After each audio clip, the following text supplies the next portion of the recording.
Mars 1943. Au-dessus de la Méditerranée, un as allemand aligne la mise à mort. Son ailier ferme le piège. Entre eux, un pilote américain solitaire dans un P-40 endommagé. Pas d'altitude, pas de vitesse, pas d'issue. Puis il fait quelque chose que personne n'a jamais vu auparavant. Quelque chose que les manuels n'ont jamais enseigné. Quelque chose qui réécrira les règles du combat aérien pour toujours. Printemps 1943. Le théâtre méditerranéen saigne les pilotes alliés à un rythme terrifiant. Les chasseurs allemands Messerschmitt et italiens Maschi dominent les cieux au-dessus de l'Afrique du Nord et de la Sicile. Leurs pilotes sont des vétérans aguerris au-dessus de la France et de la Russie, maîtres des tactiques énergétiques et du combat vertical. Ils chassent en paires coordonnées, exploitant l'altitude et la vitesse avec une précision chirurgicale.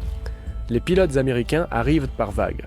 La plupart sont fraîchement sortis des programmes d'entraînement nationaux. Leur carnet de vol épais d'heures, mais mince de sagesse. Ils pilotent des P-40 Warhawks, des avions robustes, mais déclassés en taux de montée et en plafond. Les calculs sont brutaux. Dans les premiers mois des opérations en Afrique du Nord, les pertes de chasseurs alliés dépassent les remplacements. Les escadrons font défiler les pilotes, comme l'infanterie fait défiler les fusiliers. L'odeur à l'intérieur d'un cockpit de P-40 est l'huile moteur et la sueur. Le soleil méditerranéen transforme la coque métallique en four. Les pilotes portent des vestes en cuir non pas pour la chaleur, mais pour protéger la peau des brûlures quand ils touchent le cadre. Le manche vibre constamment. Le moteur Allison rugit à 2 mètres devant, renvoyant chaleur et fumée à travers le pare-feu. La visibilité est limitée. Le long nez bloque la vue vers l'avant. Le combat devient un balayage frénétique. Le cou se tordant, les yeux larmoyants de fatigue et d'altitude. La doctrine tactique est claire, maintenir l'altitude. Ne jamais tourner avec un chasseur ennemi. Utiliser la vitesse pour se désengager. Combattre en paire. Se protéger mutuellement. Les règles sont écrites dans le sang, affinées sur 2 ans de combat européens. Elles fonctionnent. Quand les pilotes les suivent, les taux de survie s'améliorent. Quand ils dévient, ils meurent. Mais la doctrine suppose une parité approximative. Elle suppose que vous pouvez choisir quand vous engagez. Au-dessus de la Méditerranée au début de 1943, les chasseurs alliés ont rarement ce luxe. Ils volent en mission d'escorte pour les bombardiers, les avions cargo, les oiseaux de reconnaissance. Ils ne peuvent pas fuir. Ils ne peuvent pas choisir. Quand les chasseurs allemands les surprennent d'en haut, ils absorbent la première attaque et essaient de survivre assez longtemps pour disperser l'ennemi. La plupart ne le font pas. Les tactiques verticales de la Luftwaffe sont dévastatrices. Un Messerschmitt plonge de 6000 mètres, accumule une vitesse de plus de 640 km/h, se rapproche à portée de tir en quelques secondes. Le pilote de P-40 le voit trop tard. Les obus de canon marchent le long du fuselage. Le feu éclate. L'avion dégringole, traînant de la fumée et des morceaux, et le ciel continue. Entre les missions, les pilotes s'assoient à l'ombre des emplantures d'ailes et parlent à voix basse. Ils comparent les notes. Ils esquissent des diagrammes dans le sable, ils débattent des angles de déflexion et des états d'énergie. Certains croient que la solution est un meilleur équipement. D'autres veulent plus d'entraînement. Quelques-uns pensent que la guerre dans les airs est simplement ingagnable avec ce qu'ils ont. Tous sont épuisés. Tous ont vu des amis brûlés.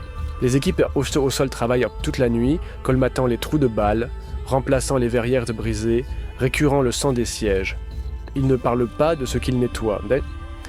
Les mécaniciens développent des superstitions. Certains refusent de travailler sur un avion qui a perdu 2 pilotes. D'autres inscrivent de petits symboles sur les capots moteurs, des prières, au crayon gras. Tout le monde connaît les statistiques. Tout le monde prétend ne pas les connaître. Dans les tentes des officiers, les résumés de renseignements comptabilisent les pertes. Les graphiques montrent les ratios de destruction. Les rapports recommandent des ajustements tactiques. Les commandants envoient des câbles demandant de meilleurs avions, plus de carburant, des cycles d'entraînement plus longs. Les réponses sont sympathiques mais vagues. Tout le monde manque de tout. La guerre est mondiale. Les ressources affluent là où elles sont le plus nécessaires. La Méditerranée est un front secondaire. Les pilotes se font avec, et puis un pilote de petite ville avec un accent traînant du Texas et une habitude d'esquisser dans des carnets commence à poser des questions que personne d'autre ne pense à poser.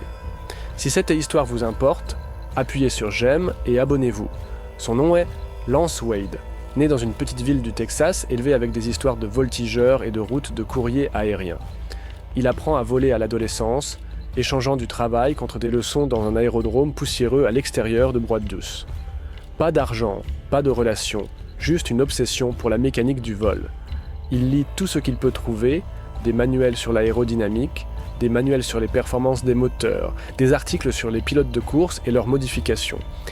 Wade n'est pas un naturel, il est méthodique. Il aborde le vol comme un machiniste aborde un tour, avec patience et précision. Il ne fait pas confiance à l'instinct, il fait confiance aux mathématiques. Il tient un carnet de vol non seulement des heures, mais des conditions, vitesse du vent, température, poids de l'avion, charge de carburant. Il note comment chaque variable change la performance. Il développe un sens des bords de l'enveloppe d'un avion, les marges où le contrôle commence à s'adoucir et où la physique prend le relais. Quand la guerre éclate en Europe, Wade essaie de s'enrôler dans l'armée de l'air. Il est rejeté. Mauvaise vue. Corrigible, mais les normes sont strictes. Il essaie à nouveau, rejeté à nouveau. Frustré, il entend parler d'un programme britannique recrutant des pilotes américains. La Royal Air Force est désespérée. Leurs normes sont plus basses. Wade se porte volontaire. Fin 1940, il embarque pour l'Angleterre, l'un des dizaines d'Américains qui voleront pour la RAF avant que les États-Unis n'entrent en guerre. L'entraînement est abrégé. Les Britanniques ont besoin de pilotes dans les airs, pas dans les salles de classe. Wade est affecté à un escadron de chasse, puis à un autre, puis expédié en Afrique du Nord au début de 1942. Il pilote d'abord des Hurricanes, puis des P-40 quand les avions américains commencent à arriver sur le théâtre. Ses camarades d'escadron sont un mélange de nationalités, britanniques, sud-africains, australiens, rhodésiens, américains. Ils s'appellent eux-mêmes la force aérienne du désert. Ils sont fatigués, en sous-effectif et constamment en infériorité numérique. Wade ne se distingue pas au début. Il est calme, poli, modeste. Il ne se vante pas et ne raconte pas d'histoire dans la tente du mess. Après l'émission, il disparaît dans sa tente et écrit non pas des lettres, des notes. Il esquisse la géométrie des combats aériens de mémoire, dessinant des arcs et des vecteurs, estimant les vitesses et les angles. Il essaie de comprendre quelque chose qui échappe à la plupart des pilotes, la physique pure du combat aérien. La plupart des pilotes pensent en termes de manœuvre. Cassé à gauche, split S, chandelle. Wade pense en termes d'état d'énergie, énergie potentielle, énergie cinétique, la conversion de l'altitude en vitesse, le coup du virage en termes de vélocité perdue. Il commence à voir des schémas que d'autres manquent, non ? Il réalise que la doctrine n'est pas fausse, mais incomplète. Elle enseigne quoi faire, mais pas pourquoi. Elle n'explique pas la mécanique sous-jacente. Il commence à expérimenter de petites choses au début, ajustant ses réglages de manette pendant les montées pour trouver des taux optimaux, testant combien il peut serrer un virage avant que l'avion ne tremble dans un décrochage, poussant les limites dans des vols d'entraînement seuls, où les erreurs ne coûteront pas la vie d'un ailier. Son équipe au sol remarque l'usure sur son avion, pneus éraflés de lancements durs, peinture raclée des extrémités d'ailes. Le chef d'équipe demande si tout va bien. Wade dit qu'il apprend l'avion. Le chef d'équipe ne demande plus. Le chef d'escadron de Wade est un officier suivant les règles, un vétéran de la bataille d'Angleterre. Il valorise la discipline et l'intégrité de la formation. Il n'encourage pas l'improvisation. Quand Wade commence à poser des questions techniques pendant les briefings, le chef répond sèchement. La doctrine existe pour une raison. Les pilotes qui déviennent meurent. La discussion s'arrête là, mais Wade continue de penser. Il ne peut pas se débarrasser d'une conviction croissante que quelque chose de fondamental est manqué. Le P-40 est plus lent qu'un Messerschmitt. Il monte moins bien, il ne peut pas distancer ou surmonter l'ennemi. La doctrine dit d'éviter les combats à tournant. Mais et si c'était exactement faux? Et si le seul endroit où le P-40 a un avantage est l'endroit où personne ne regarde? Il connaît les chiffres. Un P-40 peut maintenir un rayon de virage plus serré qu'un Messerschmitt à certaines vitesses. Il a une charge à l'air plus faible, une meilleure maniabilité à basse vitesse. Dans un virage plat et broyant, Il pourrait surpasser le chasseur allemand en virage, mais la doctrine dit de ne jamais essayer. Tourner saigne la vitesse. Un avion lent est un avion mort. Chaque manuel est d'accord, chaque instructeur l'enseigne, chaque rapport de combat le renforce. Wade commence à se demander si tout le monde a tort. Le problème n'est pas nouveau. Depuis 1940, les pilotes alliés ont fait face à des chasseurs allemands plus rapides, grimpant mieux. Le Spitfire a résolu le problème par la parité de performance. Le P-40 n'a pas cette option. C'est une conception d'avant-guerre optimisée pour l'attaque au sol et le travail à basse altitude. Contre les chasseurs modernes, il est surclassé. Les pertes montent. À la mi-1943, certains escadrons de P-40 signalent qu'à 50% de rotation tous les 2 mois. De nouveaux pilotes arrivent, volent une poignée de missions et disparaissent. Les vétérans deviennent creux. Ils arrêtent d'apprendre les noms. Ils arrêtent d'assister aux services commémoratifs. Il y en a trop. Des ajustements tactiques sont tentés. Les escadrons essaient de voler en formation plus grande pour un soutien mutuel. Cela aide, mais seulement marginalement. La Luftwaffe s'adapte, utilisant l'altitude et la surprise pour diviser les formations avant qu'elles ne puissent répondre. Certaines unités expérimentent avec des cercles défensifs, chaque pilote couvrant la queue de l'avion devant. Cela fonctionne contre les attaquants solitaires, mais s'effondre sous l'assaut coordonné. Les ingénieurs proposent des modifications. Un blindage est ajouté. Les réservoirs de carburant auto-obturants deviennent soit standards. Les viseurs de canon sont améliorés. Rien de tout cela ne change l'équation fondamentale. Le P-40 est toujours plus lent. L'ennemi dicte toujours les termes de l'engagement. Les pilotes alliés meurent toujours à des taux inacceptables. Les programmes d'entraînement s'élargissent, mais les résultats sont mitigés. Les pilotes apprennent l'acrobatie aérienne, le vol en formation, le tir, ils pratiquent les attaques en piqué et les passes éclairs, mais l'entraînement se passe dans des cieux sûrs, à des altitudes moyennes, sans peur. Le combat se passe dans le chaos, en 3 dimensions, avec la mort mesurée en secondes. Le fossé entre salle de classe et cockpit est infranchissable. Certains pilotes se brisent sous la tension. Ils développent des tremblements, de l'insomnie, des rages soudaines. Les chirurgiens de vol les clouent au sol discrètement. D'autres deviennent imprudents, prenant des risques suicidaires, impatients de mettre fin à l'attente. Quelques-uns refusent simplement de voler. Les cours martiales sont rares. Tout le monde comprend. La question n'est pas pourquoi certains hommes se brisent, mais pourquoi davantage ne le font pas. Et à travers tout cela, la doctrine reste inchangée. Maintenir la vitesse, éviter de tourner, se désengager quand c'est possible. Les règles sont gravées dans la pierre parce que personne n'a trouvé de meilleure réponse. Personne n'a prouvé une alternative. Le coût de l'expérimentation est la mort. Et la mort est déjà trop commune. Mais Wade ne peut pas arrêter de penser à l'énergie. Il reste éveillé dans sa tente, écoutant le vent claquer la toile, faisant tourner des équations dans sa tête. Il sait qu'un virage coûte de la vitesse, mais la vitesse peut être regagnée. Un virage serré impose des forces G, mais le corps humain peut endurer des G. Un avion lent est vulnérable, mais seulement si l'ennemi peut mettre les canons en ligne de mire. Et si le rayon de virage est assez serré, l'ennemi ne peut pas. Il commence à visualiser une manœuvre. Elle se forme lentement sur des semaines de pensée et d'esquisses. Un virage descendant dur initié au moment de l'attaque. Pas une cassure douce, pas une spirale défensive standard. Quelque chose de plus violent. Une traction à pleine déflexion. G maximum saignant délibérément la vitesse pour serrer le rayon. Le but n'est pas d'échapper. Le but est d'inverser la géométrie, de tourner à l'intérieur de l'arc de l'attaquant, de faire dépasser l'ennemi. Cela nécessite un timing parfait. Trop tôt et l'attaquant s'ajuste. Trop tard et les obus de canon arrivent en premier. Cela nécessite de faire confiance à l'avion au bord d'un décrochage. Cela nécessite d'ignorer chaque instinct qui crie de garder la vitesse, de courir, de survivre en fuyant. C'est l'opposé de la doctrine. C'est un suicide à moins que cela ne fonctionne. Wade n'a aucun moyen de le tester en toute sécurité. Les vols d'entraînement ne simulent pas un attaquant plongeant à 640 km/h. Aucun pilote ami ne pressera une attaque simulée aussi proche. La seule façon de savoir est de l'essayer au combat. Et s'il a tort, il n'aura pas une deuxième chance. Il pense à en parler à son chef d'escadron. Il rédige l'explication dans son esprit, mais il connaît déjà la réponse. La doctrine existe pour une raison. Les pilotes qui dévient meurent. Il serait ordonné d'arrêter. Il serait cloué au sol pour sa propre sécurité. L'idée mourrait avec lui. Alors il ne dit rien. Il range la manœuvre. Une réponse théorique à un problème impossible. Il continue de voler des missions standards. Il suit les règles. Il survit et il attend le moment où la survie ne suffira pas. Mars 1943. Wade vole en escorte pour une course de transport au-dessus de la Méditerranée.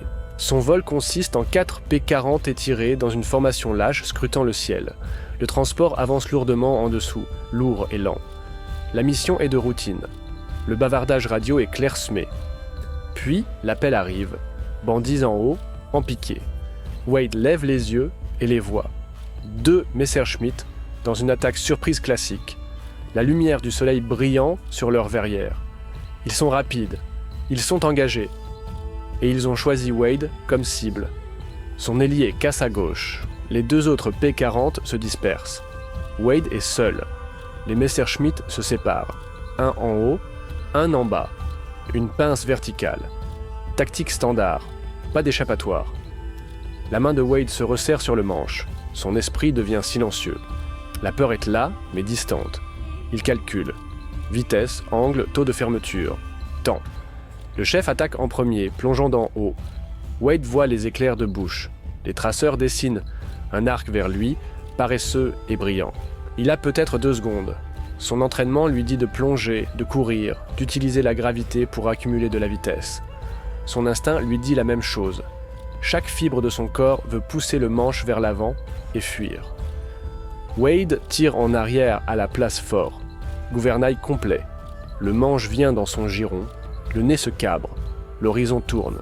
Les forces G le clouent dans son siège, le sang se draine de sa tête, sa vision se rétrécit, le moteur hurle, les ailes fléchissent, l'avion tremble au bord d'un décrochage et le monde tourne.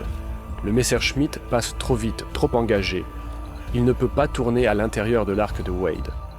Il dépasse, nez haut, énergie saignant alors que le pilote essaie de réacquérir.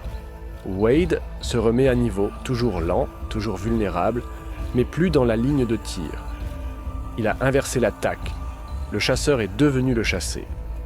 Le 2e Messerschmitt plonge encore. Wade n'a pas de vitesse. Il ne peut pas courir. Il tire à nouveau.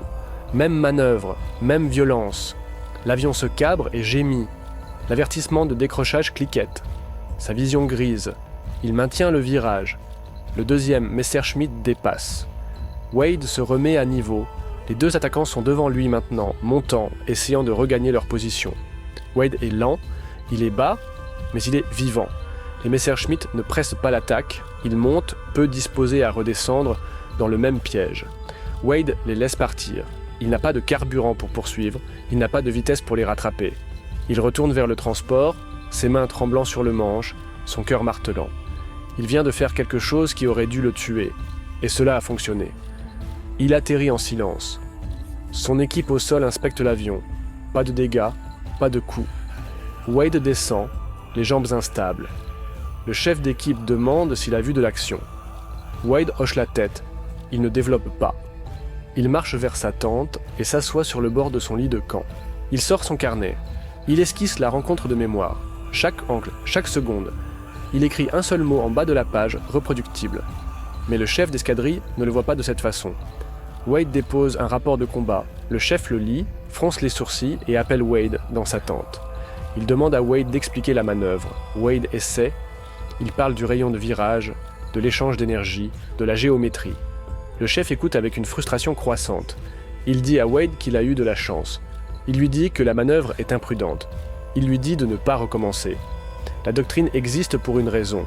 Les pilotes qui dévient meurent. Wade ne dit rien. Il salue. Il part. Il sait ce qu'il a vécu. Il sait que ce n'était pas de la chance. Mais il sait aussi qu'il ne peut convaincre personne avec des mots. Il a besoin de preuves.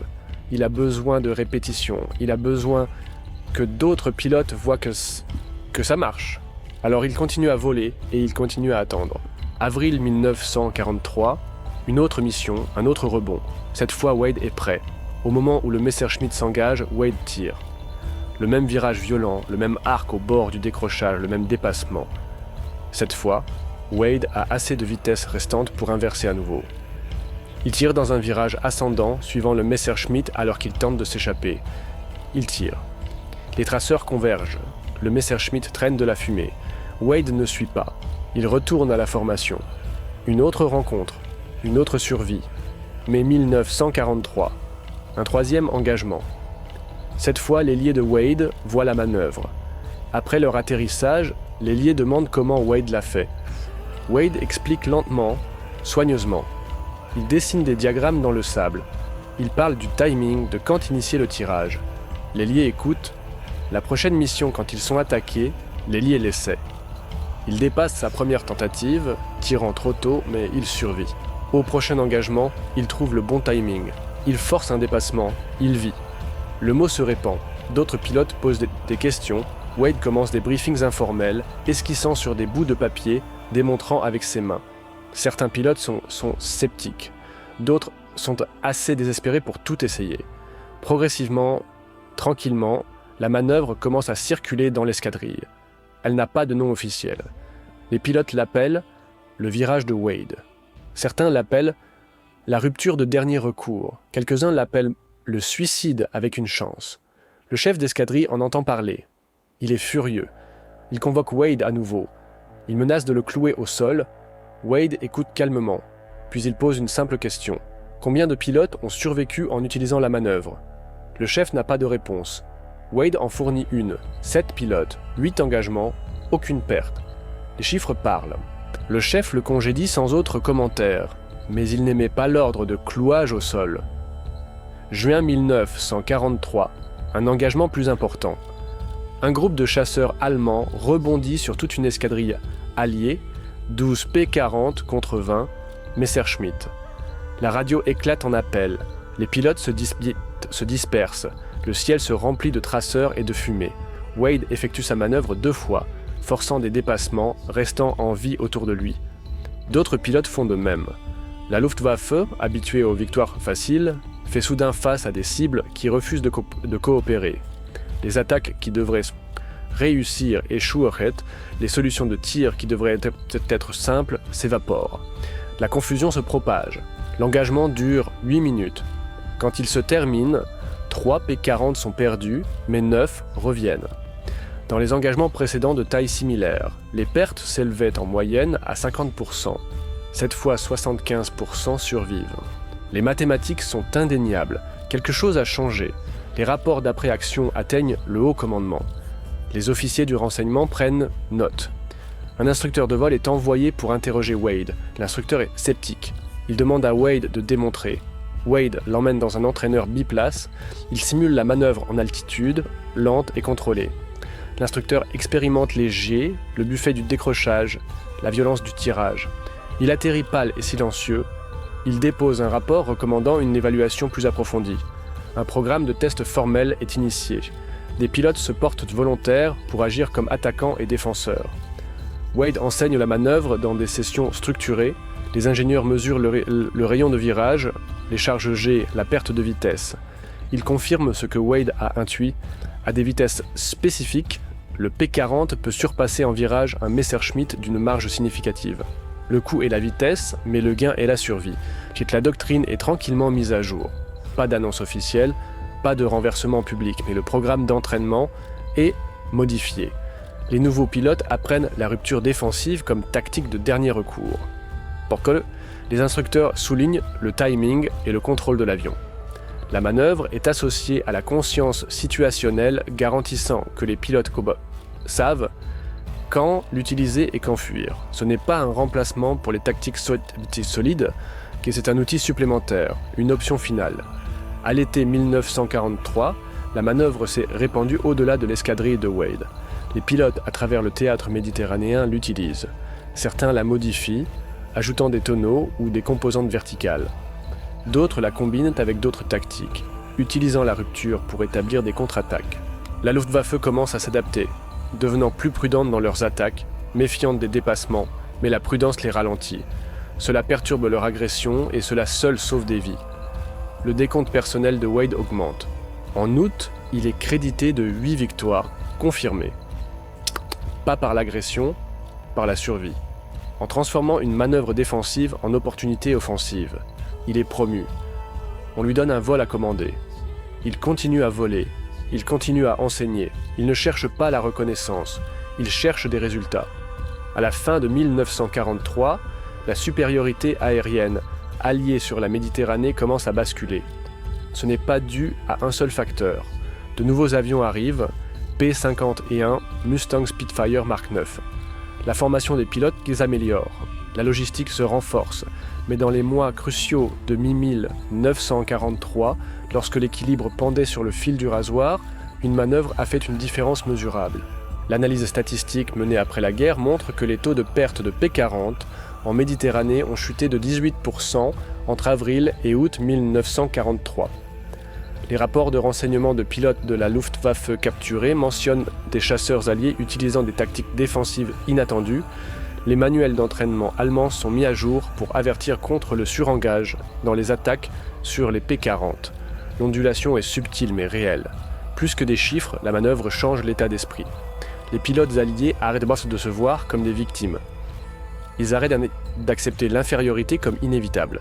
Ils apprennent que même les avions surpassés peuvent riposter, que la physique et le courage peuvent compenser les écarts de performance. Le moral s'améliore, la confiance grandit. Les pilotes volent plus agressivement, sachant qu'ils ont une option si un engagement tourne mal.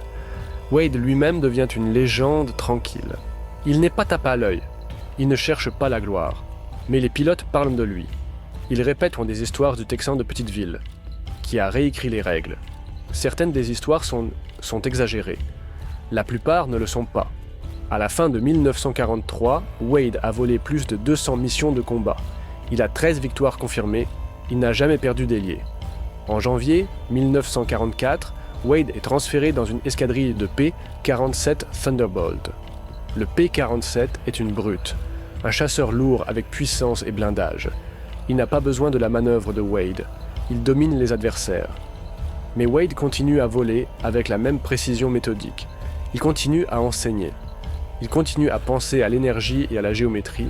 Il étudie les tactiques d'escorte de bombardiers, cherchant des inefficacités. Lorsque son avion subit une panne moteur lors d'un vol de routine, il s'écrase au décollage. Il est tué instantanément. Il a 28 ans. La nouvelle se répand tranquillement dans les escadrilles. Les pilotes qui le connaissaient assistent à un service dans un champ poussiéreux à l'extérieur de Naples. Il n'y a pas de cérémonie. Un aumônier dit quelques mots. Un clairon joue la sonnerie aux morts. La guerre continue. Le nom de Wade apparaît dans les listes de victimes, un de plus parmi des milliers. Il n'y a pas de médaille, pas de commémoration officielle, pas de mention de la manœuvre qui a sauvé des dizaines de vies, mais la manœuvre survit. Elle devient partie du canon non officiel des tactiques de chasseurs transmises de pilote à pilote, d'escadrille à escadrille. Après la guerre, les historiens de l'aviation commencent à documenter les innovations de combat. La rupture défensive de Wade est analysée dans des journaux techniques. Les pilotes d'essai la recréent dans des avions modernes. Elle devient une étude de cas en gestion d'énergie, une leçon sur comment combattre depuis le désavantage. Dans les années 1950, la manœuvre est formalisée dans l'entraînement de l'US Air Force, comme une rupture défensive à G élevé. Elle est enseignée aux pilotes de jet, faisant face à des adversaires armés de missiles plus rapides. Les principes restent inchangés. Sacrifier la vitesse pour resserrer le rayon, forcer un dépassement, inverser la géométrie. Puis les noms de ceux qui l'utilisent sont enregistrés. Le nom de l'homme qui l'a inventé est principalement oublié. Aujourd'hui, les pilotes de chasse du monde entier apprennent des variations de la manœuvre de Wade. Elle apparaît dans la doctrine d'entraînement, sous différents noms, dépouillée de son histoire d'origine. La physique est bien comprise maintenant. Les ordinateurs modélisent la performance de virage. Les simulateurs répliquent les forces G, mais l'intuition centrale reste celle de Wade. Que la survie nécessite parfois de faire l'opposé de ce que l'instinct et l'entraînement exigent. La tombe de Lance Wade se trouve dans un cimetière militaire en Italie. Peu de visiteurs s'arrêtent. Il n'y a pas de statue, pas de plaque expliquant sa contribution. Le dossier historique est clairsemé. Une poignée de rapports de combat, quelques paragraphes dans les histoires d'unités, des mentions dispersées dans les mémoires de pilotes qui ont volé avec lui.